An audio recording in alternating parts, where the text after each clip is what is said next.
यो उत्तराखंड की हो माटी यो मेरी पहाड़ी की हो कटगिल पावन और स्वाणी है साणी। और आज मैं एक मुद्दा आपके सामने रख रही हूँ। इस मुद्दे पे हम बात करेंगे। मुद्दा जो कि 2-3 दिन से बहुत ही ज्वलंत रूप धारण किए हुए है, उसी मुद्दे पे बात करेंगे। और ये होना भी चाहिए, क्योंकि यहाँ पर सवाल है हमारी संस्कृति का, हमारे अस्तित्व का, हमारी वेशभूषा, बोली भाषाएं, हमारी परंपरा, हमारे रीति रिवाज, इन सब का सवाल है। और इसलिए ये मुद्दा बहुत जरूरी है।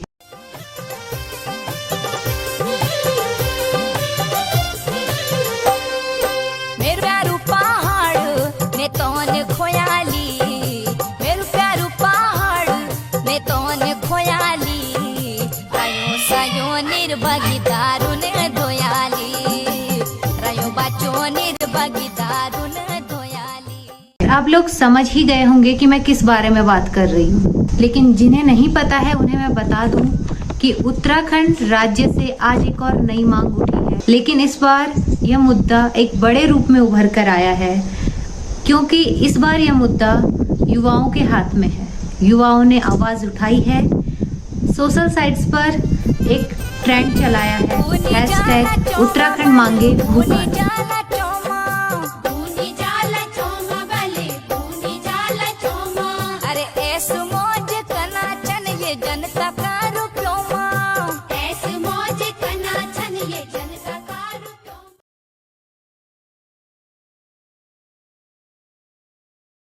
और मुद्दा यह है कि हिमाचल और सिक्किम जैसे राज्यों की तर्ज पर हमारे उत्तराखंड का भी भू कानून लागू।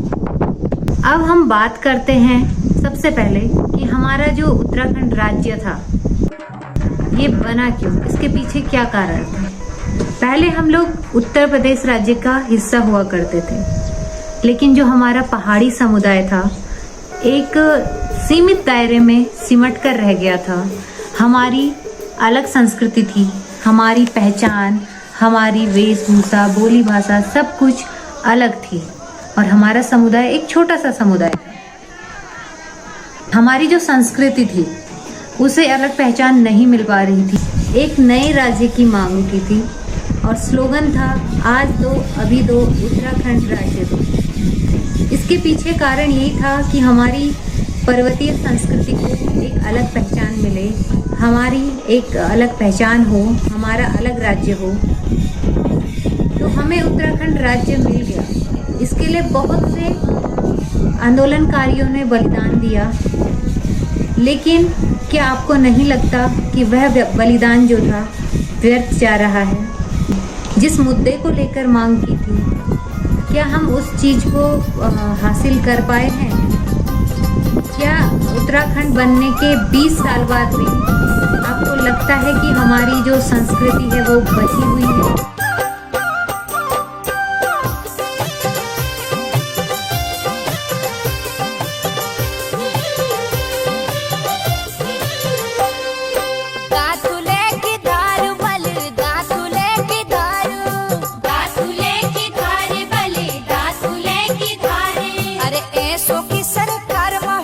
सभी बेरोजगार, ऐसो की सरकार मवेनी सभी बेरोजगार। बलदा तुले की दारू, बलदा तुले की दारू, अरे ऐसो की सरकार मवेनी सभी बेरोजगार, बल सभी बेरोजगार। हमारी संस्कृति धीरे धीरे विलुप्त की ओर जा रही है। अब बात आती है कि 20 साल होने के बाद भी जब हमारे राज्य को अपनी एक स्थायी राजधानी नहीं मिल पाई है, हमारे राज्य में विकास की गति उतनी तेज नहीं है, हमारे राज्य में एक मजबूत कानून नहीं है भूमि को लेकर।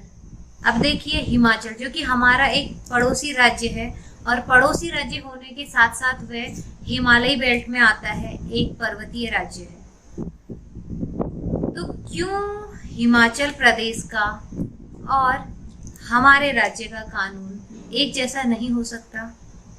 क्यों हमारे राज्यों की संस्कृति और सभ्यता एक जैसी होने के कारण भी हमारा जो कानून है वो एक जैसा नहीं है?